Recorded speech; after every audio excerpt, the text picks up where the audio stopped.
today with fellow collectors. This is Joseph. Hey. Joseph. And we have Isaiah. What's up? So we're just going to start it off. We were having a great conversation prior to this, so we're just going to keep it moving. How did you start collecting, or around when did you start collecting? I started collecting when I was about 19 years old. I was in the Navy out in Virginia Beach for a little while, and I wanted to learn how to make beats. I didn't even have a record player, but I knew in order to be a producer that I needed records. Indeed. I looked at Premiere and Pete Rock, Okay. and I say, oh, they had thousands of records. I couldn't afford a record player at the time or a beat machine, but I knew that I could afford records, so that's how I started. Okay, nice. Isaiah, do you collect as well? Yeah, when I first started getting records, it's kind of funny. I think I was about 18. Somehow I turned 18, and all my life, my dad, he's a crazy collector, and he's one of those collectors that if he liked an artist, he bought your record. As soon as that tapes came out, he bought your tape. And as soon as the CDs came out, he bought your CD too. Nice. I mean, he was insane. Oh, so he was real with it. He was real with it. Okay. And it was one of those never touch my records. Oh. So for me, it was definitely like, well, I'm gonna get my own records. Okay, sweet. All right. And so I think I was saying before the idea that around here, in the Heights, there aren't many record shops. Yeah. Aren't many record shops at all. So if you want records and you want to find records that look interesting and cool, you go to the nearest thrift shop and do your best to have a field day. Okay, true.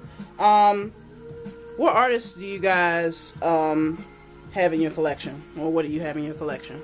Well, most of my collection came from dollar bin records. And a lot of the dollar bin records are from thrift stores, and a lot of thrift store records are a lot of the pop things from like 25, 30 years ago, like basics like Al Green, from Elton John, anything that was popular back then. So I have a lot of popular things.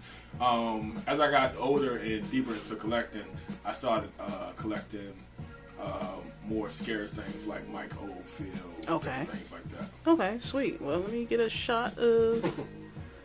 Nice.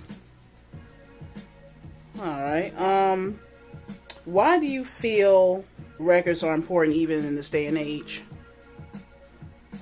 Okay, there are history of where just I think music culture in this country was and where it's going.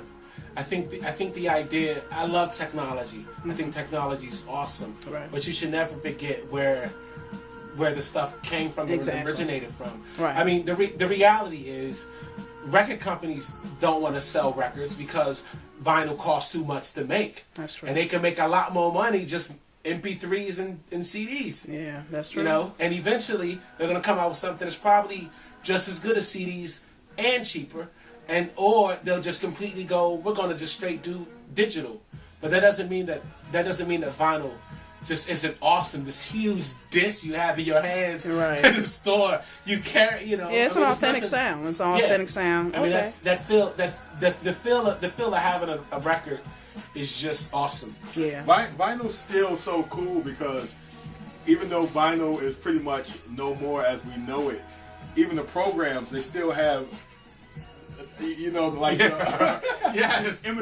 vinyl. Yeah, they have pictures of vinyl. It's supposed to make it look like you're actually using vinyl in Serato and different things like that. Yeah. That's how cool vinyl is. Also, vinyl is...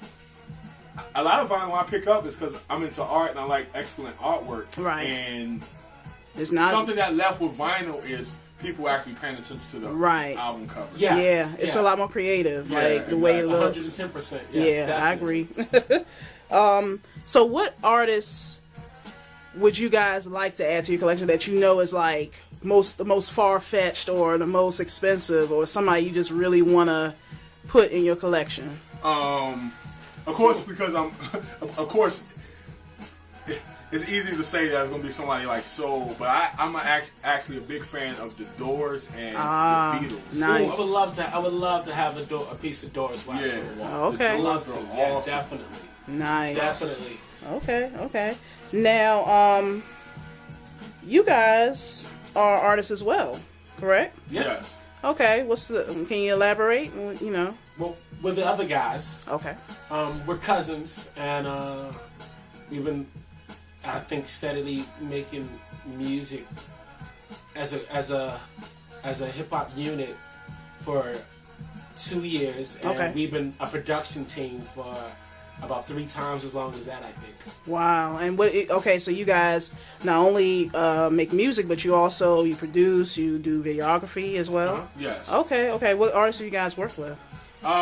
We work for the Substantial, Yeah. Homeboy Sandman, Godzilla, Tanya Morgan. Okay. Son of X. We did a Son of X. Nice. Okay. Right now we're working on a new album. We just got signed to Kevin Nottingham's Nice.